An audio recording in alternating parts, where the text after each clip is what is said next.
With the US President Joe Biden confirming that he will not back down from the presidential race, what lies ahead for him is remaining rallies and campaigns to move on from public debate about age, his future, and find as much support as he can gather from the Democrats. At the NATO Summit 2024, Biden said that the European allies had urged him to continue his bid for a second term in office. Well, look, I think, how can I say this without sounding too self-serving? I'm not having any of my European allies come up to me and say, Joe, don't run. What I hear them say is, you've got to win. You can't let this guy come forward. He'd be a disaster. He'd be a disaster. After adamantly saying that he will run for the president, Biden added that it's still too early to worry about polling as the campaigns have yet to begin. But so far, go and look at the polling data in their states. Look at the in-depth, and by the way, I think you'd all acknowledge, and you're all experts, I'm not being solicitous about the president, you're experts on this stuff. How accurate does anybody think the polls are these days? I can give you a series of polls where you have likely voters, me versus Trump, where I win all the time. When the unlikely voters vote, he wins sometimes. The bottom line is all the polling data right now, which I think is premature because the campaign really hasn't even started.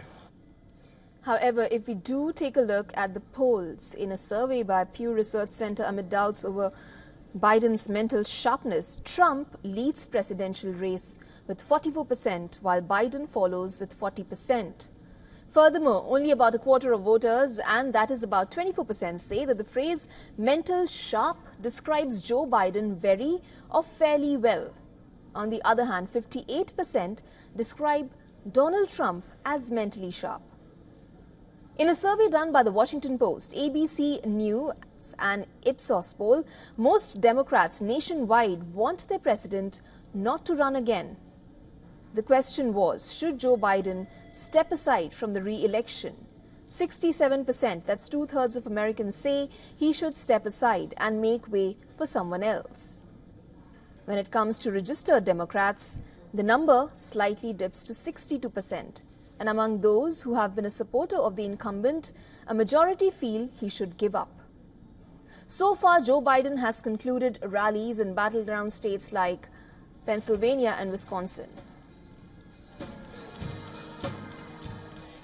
And salvation.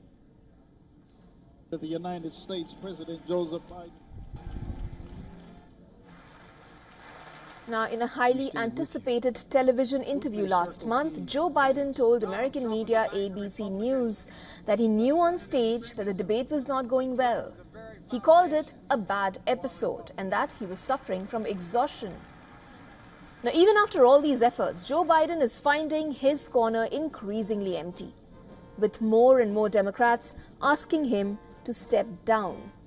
In the latest, after the NATO press conference, several Democrats have called for him to step aside.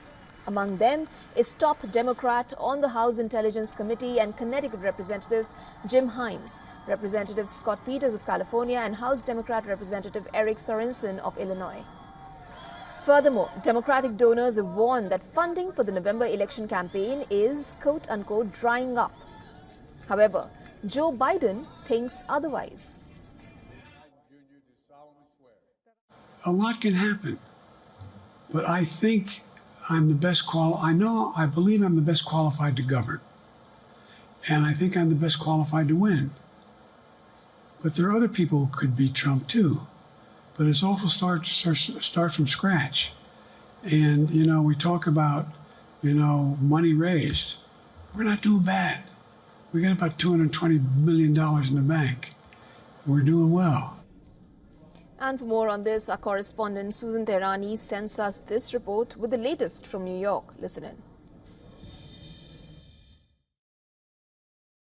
Well, this was it, what the White House called President Joe Biden's big boy press conference.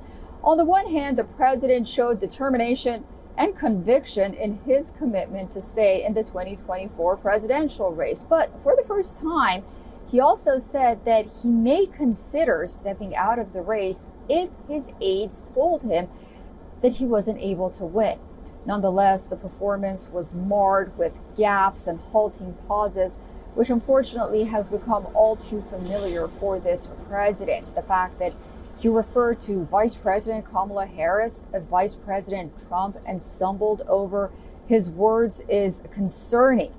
And it's no wonder that a growing number of Democrats are publicly now calling for him to step aside.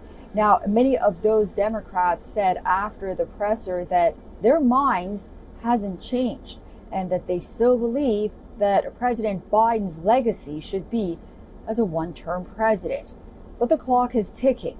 Time is running out, and perhaps it's time that will be President Biden's saving grace as he runs the clock until the convention and possibly until November. Susan Tehrani reporting from New York for WION World is One. For all the latest news, download the WION app and subscribe to our YouTube channel.